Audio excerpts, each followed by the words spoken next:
I'm Tom Gilbert for the Archive of American Television. Today is November 24th, 1997, and I'm conducting an interview with Madelyn Pugh Davis. We are in Los Angeles, California. Madelyn, could you state your full name? Madelyn. Are we ready? Okay, sorry. Madelyn, could you state your full name? Madelyn Pugh Davis. And your name at birth? Madelyn Pugh. Do you have any nicknames? Sometimes people call me Maddie. And your birth date? March 15th, 1921. And the city and state of your birth? Indianapolis, Indiana. Tell us about Indianapolis, where you grew up. Your father, your mother. Well, I grew up in, I suppose, middle-class atmosphere. My father was the head of the real estate department of a bank, and my mother was a housewife. My mother really, I think, was ahead of her time and was maybe an early feminist. She played very ferocious tennis and won a lot of cups, and I have two sisters, and she was always saying, make something of yourself. She didn't say what it was, but she was very ambitious for us all to do something. Were your sisters older or younger? They were older. I'm the youngest one. Mm-hmm. What type of activities interested you as a child? Did you read a lot? Did you go to the movies a lot? I was a big reader. My grandmother read to me, and I was always asking for books for Christmas and reading them, starting and going through them. My mother said, "You'll have nothing to read tomorrow," because I had read all my Christmas books. And I've always been a big reader. And we used to go to the movies. People did in those days, went to movies every Saturday. How about radio? Did you listen to a lot of Oh, radio? sure, you listen to radio. Did you favor any type of show on the radio? Did you like the comedies or the dramas or the serials? Or? No, I didn't listen to serials. We just listened to the nighttime shows, you know, Bob Hope and Amos and Andy and that sort of thing. And my father used to listen to the boxing matches. So I can tell you the early who won and who beat Max Baer and things like that. Did the Depression affect your family in any great way? The Depression affected our family a lot. My father lost all his money, and he had it in real estate, and you couldn't give real estate away, so we lost the house and the car and the whole thing. And it gave me a feeling of not throwing money around a lot, and that you always work, and you sort of scrounge around, get a summer job and that sort of thing. It bothered my father a lot, and he wouldn't go into bankruptcy. He didn't think that was right. And so he spent a lot of his life paying back people, and it was a big influence, I think, as with most people. I was very little, but I was aware something was going on. But the family stayed together throughout the... Oh, yes, it wasn't, and my grandmother lived with us, and we were still, of course, the family wasn't that bad, and he didn't have to relocate, but you remember, it just makes an impression. When you were a child, did you have aspirations for any one goal, or, as you said, your mother said be something? Was there something that you latched onto? Well, I want to be a writer from the time I was about 10, I think, and I wrote a play. What I really wrote was the program and talked one of my friends into being in it with me. I found it the other day, and it had 3 acts, and we each played 2 parts, and I think we had lived it, and that was my first effort. Then I started writing poetry, really verse, and so I really wanted. Then I decided I would be a newspaper writer. Were you a good student? Yes. And did you write for your high school paper? Did you get into journalism that way? Yes, we had a daily, and I was editor of one of the days. And was there any particular mentor in your life? Well, I later found out I went to a wonderful high school, Shortridge High School in Indianapolis, and they've written a book about it. And I didn't know that because all my family went there, my sisters and my mother, and I thought that's what high school was. But they were very supportive. They had a lot of clubs, and when I think of the teachers took their time after school, I belonged to a lot of different, when I say clubs, like the fiction club and the history club. And in my history club was Kurt Vonnegut. I mean, my fiction club was Kurt Vonnegut. And a man named Bert Servas, who later became, I think he was the editor and publisher of the Saturday Evening Post. And we wrote things, and the teachers were, I had wonderful teachers.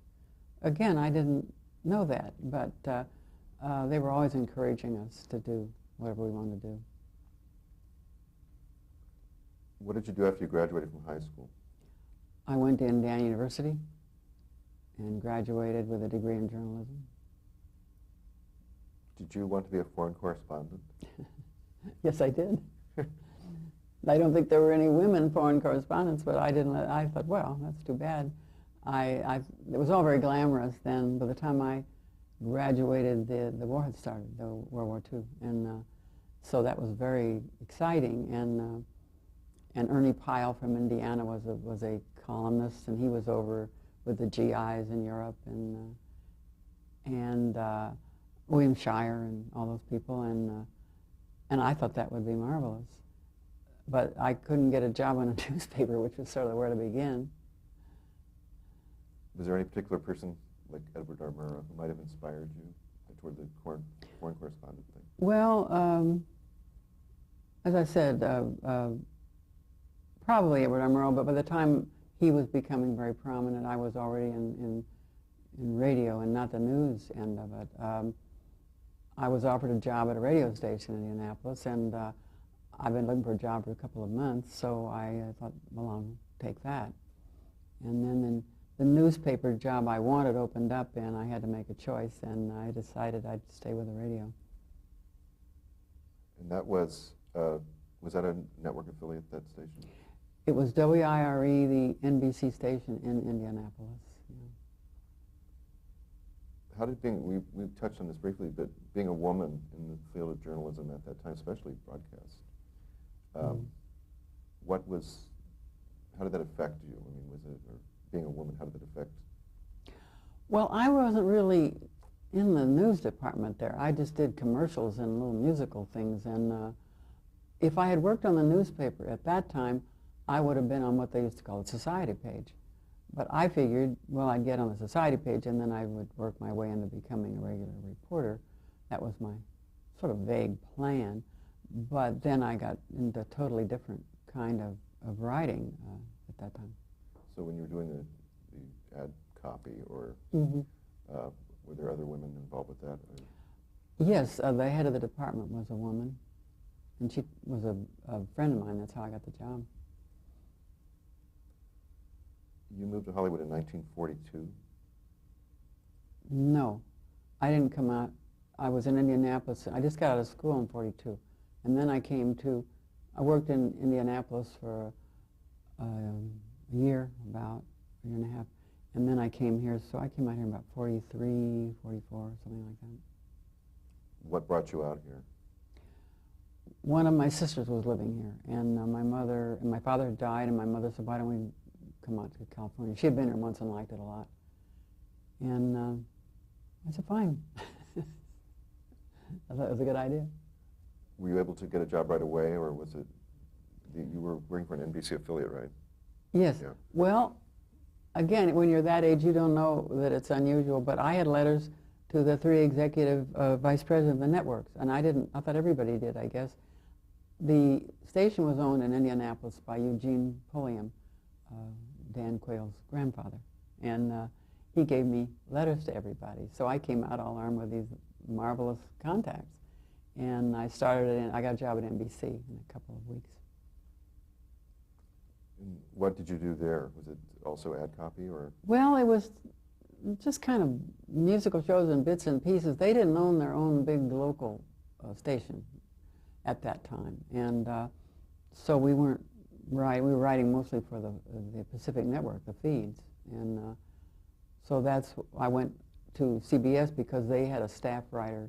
They had a bunch of staff writers, and they owned KNX at that time, which is now KNXT, of course. So I thought, well, I can do better there, and I met some people from there, and I went over there and asked for a job, and they hired me as a junior writer. What was Hollywood like when you got here?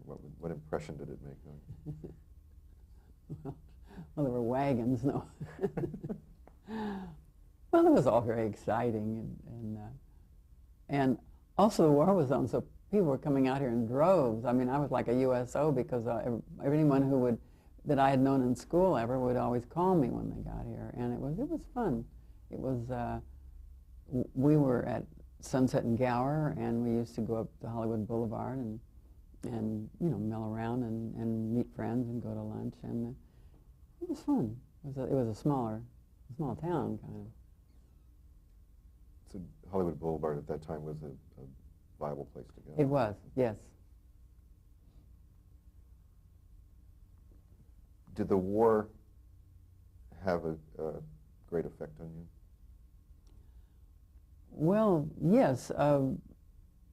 Probably I wouldn't have had any of the jobs I had if it hadn't been for the war, because usually men were drafted or went in the army, and women were not working that much then. So that was the reason I think I got these jobs. Someone had to leave, and I was the second woman hired at CBS on staff. The first one was Kathleen Height, and she had been there 6 months when I came, and mostly they only had men writers. So when you got to CBS, were you, the junior writer position, was that involved with programming?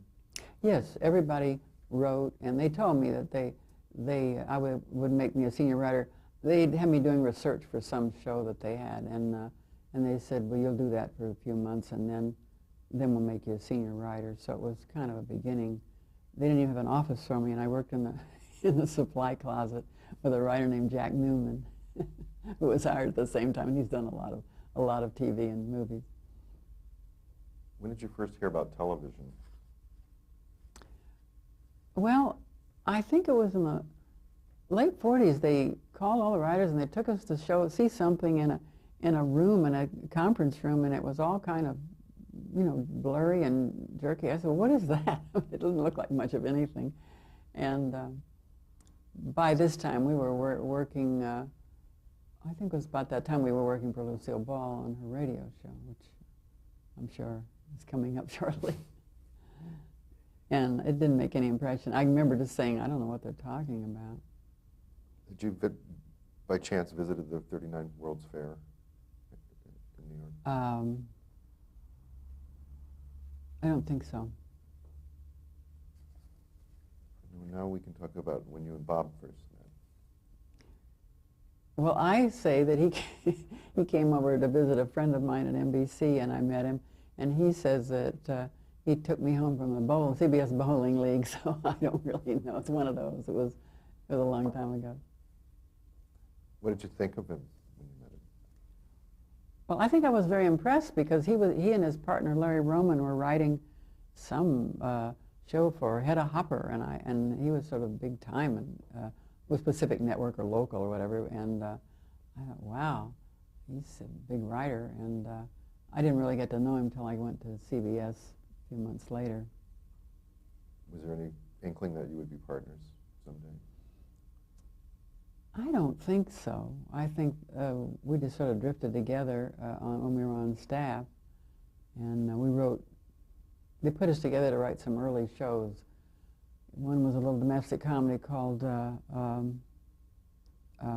Couple Next Door, and then we wrote for Steve Allen. He was just beginning.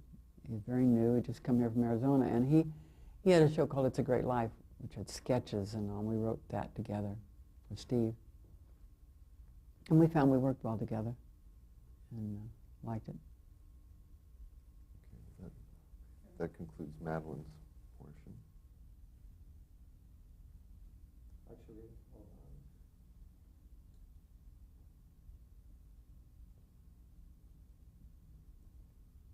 My name is Tom Gilbert for the American... What is it? My name is Tom Gilbert for the Archive of American Television, and today is November 24th, 1997. I'm conducting an interview with Bob Carroll, Jr., and we're in Los Angeles, California.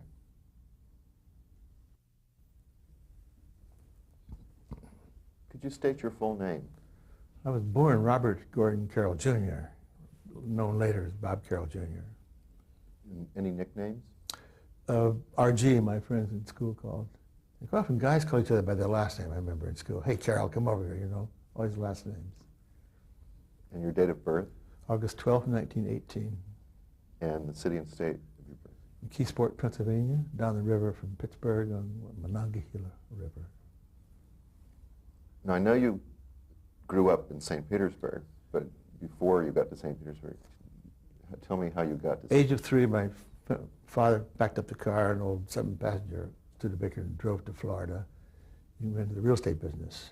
Did very well during the great real estate boom days, and happily cashed in before the crash. We sort of left at midnight one night with the windows darkened. He wasn't crooked, but he was crafty. But we got out with enough money to last through the Depression out in California. So we came west. Did you have any siblings? 3 sisters. And are they older or younger? All older. So you're also... I was the last of 6. 2 brothers died on the way, so I was the baby, spoiled, rotten, of course. In fact, the oldest sister just died a year ago. We always like the fact that the first one and the last one were still alive up until just lately. And the way it went was from Pennsylvania to Florida to Los Angeles? Yes, and back to Florida and back to, yeah. And how old were you when you first moved to Los Angeles? 10. And how many years were you out here? From 28 through 36, I think, then back to Florida for high school and junior college. That way, when I was really young, they used to have a thing in the magazines called Draw Me and Win $100 or Win a Course. Usually Uncle Sam or some showgirl. So when I was 6 years old, I drew her or him, sent it in. We got a letter saying, good, you're accepted. Send them to go to New York and study art. I only thought it was a joke, of course. My folks didn't know I had done that. What did you do as a kid besides enter contests? Did you read a lot? Did you? Read a lot. Came my turn to play the piano in the family. In those days, everybody played the piano. Sister. Now it's little Bobby's turn. Piano teacher took me to the room. I played a few minutes, and he told my parents he should take up a wind instrument, which I did. I played saxophone when I was 5 until I was 12. Did you go to the movies a lot or listen to the radio? Yeah, listened to radio, yeah, a lot of radio. Did a lot of reading. My folks were great readers, and they gave me the habit. Was there any particular type of radio programming you favored, or? Well, later on, I liked the Vic and Sade, a serial kind of a sore but a funny thing. I found later people all over the country liked the Vic and Sade. Later on, when I was working in the mailroom at CBS, we'll get to later, all the mail would stop 2 times a day while Vic and Sade was on. No mail went through the building. We all sat and listened to the show. Was there a big contrast between St. Petersburg and Los Angeles at that time? Contrast? Oh, I have a feeling we thought there might still be Indians out here, early when we came west, in 1928, when cowboys, Indians on the road, but there weren't. So you went to school at St. Petersburg High School? Yeah, and junior college for a year. And then you came back out here? Yeah, well, also in St. Petersburg, I had this infection for a long time without getting too melodramatic. And one time I was on crutches, I had some surgery. They had a local little theater contest, had a little theater group, had a radio writing contest. I wrote a script. 3 scripts were submitted, mine won. I hobbled down on my crutches to the little local radio station, got $10 and said, I will become a screenwriter based on that. About ready to go to college, contacted USC, they had the best film writing school at the time. Was accepted, came out. My folks, unfortunately, I had this bad hip infection that blew up around the same time Japan bombed Pearl Harbor, so I never got back to school. I was going to be a big hot screenwriter. Never did. No. So let me see here. When the war came up, you were how old? Probably 21, back in Florida. And because of my hip, I was 4F right away. Again, I had to go down to the draft board on crutches, which was kind of good and bad, not to be unpatriotic, but because I was such a smart ass, I would have been in the Air Force and shot down over Tokyo a few months later, but I was spared all of that. And what year did you move to Los Angeles? That was in 41, that second time. And I dropped out of school. My brother-in-law had a neighbor who knew somebody at KNX, CBS, got me an interview.